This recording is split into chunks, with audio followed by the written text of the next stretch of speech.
Yes. What's going on, YouTube? Welcome back to Doing Things with E-Dub. It's been a minute, been a while, been busy, been grinding, but we back. Got a fresh one for you today. Just doing a little bit of chili for the holidays, for the weekend, for wintertime, whatever occasion, you can eat chili all year round. So first things first, we're going to jump right into it. Just getting all our ingredients prepped. And I'm just kind of getting my garlic, my vegetables, and everything that I want to throw in there. Now you can throw some different variations of vegetables in there. Some people do peppers. Some people do a lot of onions. I'm just gonna do some tomatoes, some romas. I'm gonna do some green peppers, and I'm gonna do some yellow onions, and then I'm gonna do a little bit of minced garlic. Now, what I want to do is I want to make sure that I cook everything down thoroughly. So when you actually are eating the chili, all you're going to taste is just your beans, your ingredients, and then mostly, your flavor. You're not really going to taste all those vegetables and stuff. So it's important that you cook all that stuff down so that you're not making a beef stew or, something else. So that's what we're really focused on here, is just making sure we get all those ingredients cooking first and out the way so we can begin the chili process and getting everything in there, because in chili you want to taste the chili and the meat and the beans and the flavor. Whether you're eating it with crackers or eating it with bread. I've seen people eat it with bread. Some people will put it on a grilled cheese. Just different variations of how you like to eat chili. And I've seen people just get chili and eat it with a spoon and cheese, and that's it. So it is what it is. To each his own. So here you see me. I'm just messing around, just kind of showing you some different techniques of how you can cut the vegetables down. I mean, everyone has their own style how they cut vegetables. Some people like to put them in food processor and just kind of chop them. Some people like to chop them by hand. Some people chop them by hand a certain way. I like to just do it different ways. Sometimes I'll de-stem, the pepper or whatever the case is, the onion, and just take the ends off and chop them down. Or sometimes I'll just go ahead and just chop it down completely and separate what I need to separate. But it just really depends on your time preference, and do you have the time to really detail the vegetable or the onion, or whatever you're doing. But in this video I just wanted to kind of show that, like, hey, if you just want to just do it like this, it's a lot easier. This knife I'm using is called a bird's beak, and basically it's almost like if you took your finger and you hooked it, like almost like a hook or the tip of a bird's beak. That's kind of how that knife is shaped, and it works very well for situations like this: tomatoes, onions. You can even do fruits and stuff, pears and stuff like that. And what it does is it kind of helps you get those tough to reach spots. Like with the tomato has a lot of juice in it, or like orange has a lot of juice in it.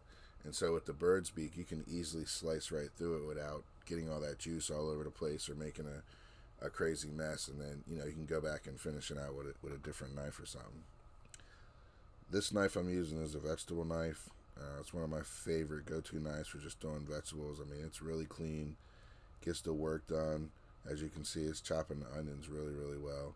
And this versus, me throwing it in one of my choppers or, a food processor or something, to me, it's about the same. I actually think this is more therapeutic doing it this way because you're hands-on. You throw it in a food processor or chopper, I mean, you really don't get that. It's kind of just, you threw it in there, now you're done with it. Again, it's a preference. It's about your timing. It's about how much, food prep you want to be doing hands on, and how much you want to be letting a machine or something else do the work for you. I like doing most of the work. There will be times where you see me using a food processor or a handheld chopper or something, and that may be just because I'm trying to hurry up and get the ingredients going, because maybe I have something cooking in the background and I want to be able to pay attention to that as well. But making the chili, I think doing it hands on and just being able to kind of get all your ingredients how you want them is a lot easier to be said and done. And your overall, hey, I'm just gonna throw everything in the pot real quick and be done. So that's my thought on that. So now we're done with all our prep. We're gonna go ahead. We're gonna look at everything, make sure we have everything how we want it. Peppers chopped up, onions chopped up. Now I have two things of onions because one, I'm gonna add to the pan and I'm gonna cook them down. Okay, so that's what you see me doing, throwing the onions in there now. I'm gonna cook these onions down, sput them out real good. They're not even going to be inside of anything. They'll be gone. They'll dissolve. The other batch of onions I'm going to use for my meat. So I'm going to get the flavor out of the onions and my meat, and I'm going to use them and just help that just absorb. You won't taste them in the meat as well because they're going to just absorb as I'm chopping that meat down. So one is for the sauce, and then one is for your meat. And that's how you really want to look at that. So you get it in there, get your peppers in there, get your tomatoes in there. Now at this point, if you want to add in, I don't know, some people do celery, some people do poblanos, some people do jalapenos. It just really depends on how spicy you want your chili to be, in my preference. Now if I was going to do it for me, I may or may not add jalapenos in there.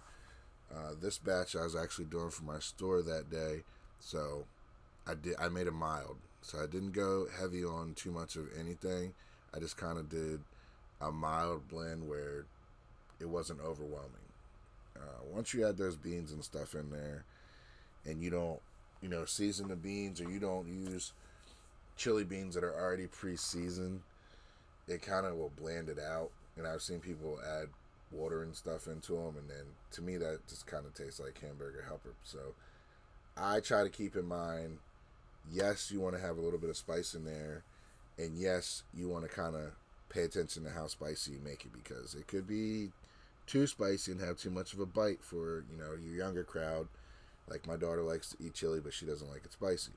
And then you might have older people that they might not like it spicy either. But then your average customer, your average person that eats chili, they like a mild chili with the bite in it. That's why I try to stay in the middle of all that. So now we're going to go ahead and add our ground beef in there. I'm just going to throw everything else in there. Now we got those onions and peppers and stuff in there. I'm going to go ahead and add that garlic in there, because now we're at, the finishing touches of everything kind of going together and meshing well. So I'm going to go ahead and chop this up, add some more seasons in there. And when you're adding your seasons in there, one of the things that you need to pay attention to is what seasons you're putting in there. So what I'll do is I already have them off to the side. Now, if you feel like, well, I tasted it, or it didn't taste like it had this in it, and you want to add something else to it, that's fine.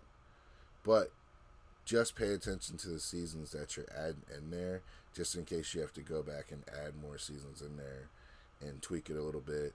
Or one of the things I never hear people talk about when you're doing seasoning and stuff, and especially with like meats or like chicken and stuff like that, if you find that you've made it too salty, or you've made it too spicy, with pepper or chili or something like that, just take a little bit of water and you can just kind of dilute it with the water. Now, I'm not saying take a whole bunch of water and start dumping it in there, but you can, get your measuring cup and just do a cup of water, and you can slowly add water in there and, dilute it to taste. And you get that taste where you want it, then you can back off of the water. So that's just a little trick I never hear people really mention, because there's one thing if you don't have it spicy enough, but then there's another thing if you have it too spicy. You got to be able to back it down, or that recipe is pretty much ruined. And you can always add water to dilute it. Pro tip. So now we're doing our pasta sauce. Not our pasta sauce. We're doing our chili sauce. And I did a can of crushed tomatoes. Sometimes I'll use the Rotel ones that already have the peppers and stuff in there. But I didn't do that this time. I just wanted to do regular stewed tomatoes and go ahead and just crush them down myself. Now, I would technically use my masher for this, but I wanted to use the wooden spoon because I wanted to be able to feel how well I got them crushed down. Now, I want them crushed all the way down because they will start to break apart by themselves as you're stirring it up and as you're letting it stew. So my chili sauce, I like to cook that down for anywhere from an hour to 2 hours, only because I just want to get everything in there nice and blended.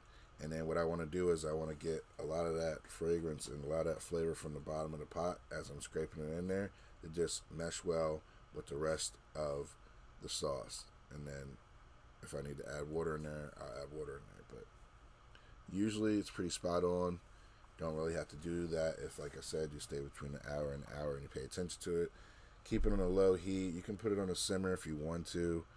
That's if you're just going to go do something else or walk away. But I keep it on a low heat so that I can pay attention to it and consistently stir it. Like you see me here trying to break up the tomatoes in there. Now they're not, you know, big chunks of tomatoes, but they're big enough to where you can fill them in there. So now I add the extra batch of onions in there, and the sauce is so hot that would just really just kind of melt those onions away because I minced them. Then I added a little bit of tomatoes in there just to get a little bit of juice off of the actual Roman tomatoes. Now here I'm coming with a little bit of water.